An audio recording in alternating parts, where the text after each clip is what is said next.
আজকে 13 তারিখ নাকি? 13 তারিখ।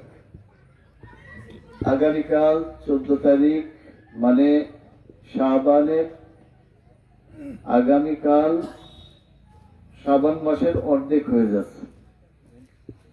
নিসফে শাবান বলা হয়।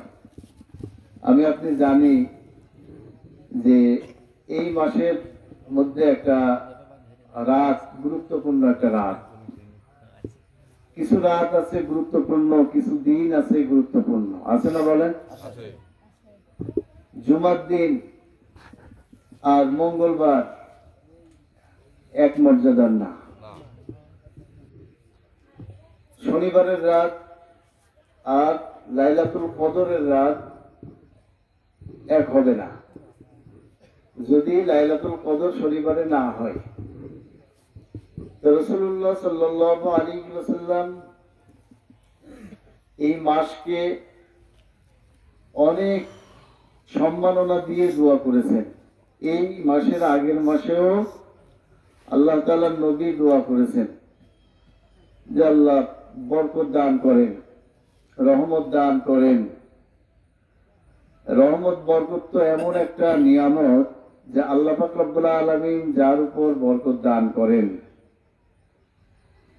তার আর পৃথিবীতে কোনো সমস্যা নাই, কোনো চিন্তা নাই।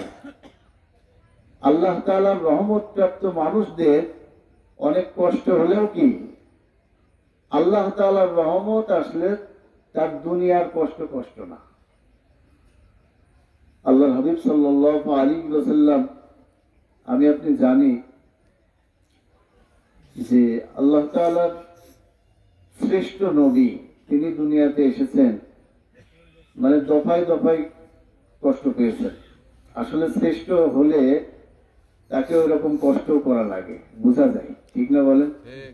আমরা এই যে শুনি অনেক সময় যে আমার গ্রামে বা আমাদের সুন্দরপুর তো নাম করা এলাকা, এখানে বড় বড় অফিসাররা আছেন, বড় বড় জ্ঞানী গুণীরা আছেন, তো অমুক ছেলে সে বিসিএস ক্যাডার হয়েছে, এরকম শুনি না? তো শোনাও এক মজা, আর যে এই জ্ঞান, এই নিয়ামত অর্জন করেছে তার মর্যাদা আরো কত বেশি। তো অর্জন করতে কি লেগেছে সেই জানে, ঠিক না বলে? কুরআনুল কারীম এটা বড় এক নিয়ামত, কি বলেন? আল্লাহ তাআলার কালামের উপরে কোনো কালাম হতে পারে না। এই কালামুল্লাহ যদি কেউ আঁকড়িয়ে ধরে তাহলে আল্লাহ পাক রব্বুল আলামিন তার কোথা থেকে কোথায় দিয়ে দেন। আমাদের বাংলাদেশের যত হাফেজে কোরআন, মানে যারা সারা বিশ্বের মধ্যে অন্যতম, নাজমুস সাকিব, সালেহ আহমেদ তাকরিম, আরো যারা আছেন, তো তাদের বাড়িও কেউ চিনত না, তাদের পরিচয়ও কেউ জানত না। কিন্তু যখনই তারা বিশ্ব সেরা হাফেজে কোরআন হয়েছে, তখন সারা বিশ্বের মানুষ, আসমান জগৎ, আল্লাহ তাআলা তাদেরকে পরিচিত করে দিয়েছে। সুবহানাল্লাহ। এই যে আমি বলছি, গল্পই করে ফেললাম বেশি নাকি? বেশি গল্প নাকি? গল্প না। মানুষ যখন আল্লাহ তাআলার প্রিয় হয়ে যায় তখন আল্লাহ তাআলাও তার প্রিয় হয়ে যায়, ঠিক না বলেন? ঠিক। ফাযকুরুনি আযকুরকুম ওয়াশকুরুনি ওয়ালা তাকফুরুন। আমাকে স্মরণ করো, আমিও তোমাকে স্মরণ রাখবো। সুবহানাল্লাহ। বান্দা যখন আল্লাহ তাআলার স্মরণ করতে থাকে তখন আল্লাহ তাআলাও ওই বান্দার স্মরণ রাখে। হাদিসের মধ্যে আসছে, قال رسول الله صلى الله عليه وسلم لا يقعد قوم يذكرون الله تعالى إلا حفتهم الملائكة وغشيتهم الرحمة ونزلت عليهم السكينة وذكرهم الله في من عنده। রাসূলুল্লাহ সাল্লাল্লাহু আলাইহি ওয়াসাল্লাম হাদিসের মধ্যে বর্ণনা করেছেন, যখন কোন সম্প্রদায়ের মানুষেরা বসে বসে আল্লাহর জিকির করে, কি করে? জিকির করে। তো জিকির শুধু সুবহানাল্লাহ, আলহামদুলিল্লাহ, লা ইলাহা ইল্লাল্লাহু, আল্লাহু আকবার, এটাই জিকির না। আবার কুরআনুল কারীম তিলাওয়াত, সেটাও জিকিরের বাইরে না। সর্বোত্তম জিকির, সর্বোত্তম ইবাদত। কিন্তু আপনি যদি বলেন যে রাসূলুল্লাহ সাল্লাল্লাহু আলাইহি ওয়াসাল্লাম কুরআনুল কারীম তিলাওয়াতই শিখাইছেন, এই সুবহানাল্লাহ, আলহামদুলিল্লাহ, লা ইলাহা ইল্লাল্লাহ, আল্লাহু আকবার, এই জিকির শিখাননি, সেটাও কিন্তু হবে না। রাসূলুল্লাহ সাল্লাল্লাহু আলাইহি ওয়াসাল্লাম তার চাচা ইবনে আব্বাস রাদিয়াল্লাহু তাআলা আনহু তাকে বলছিলেন,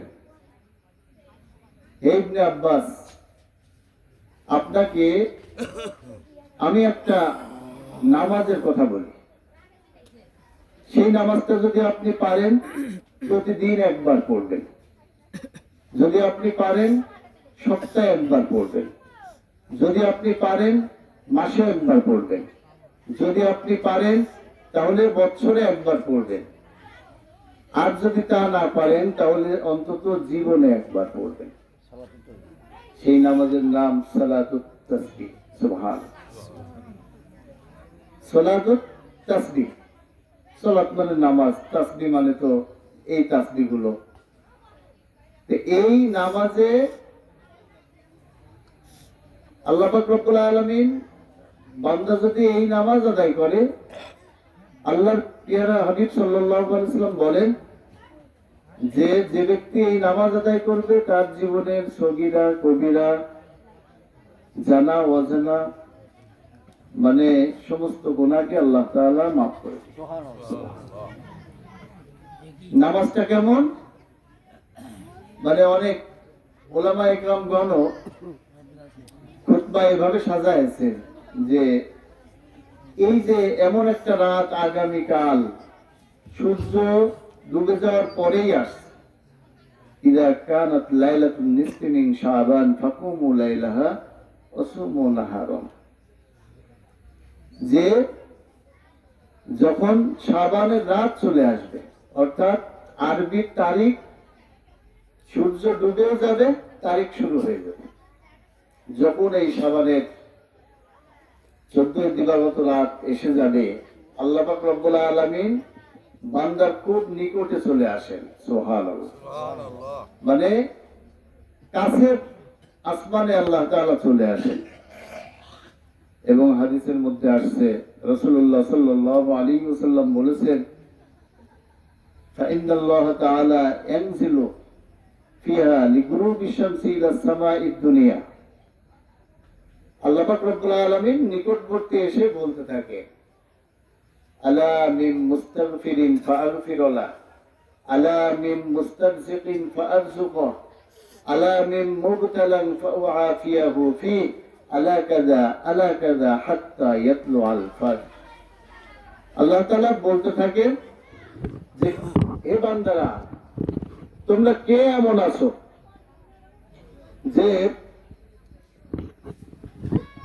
যাদের অনেক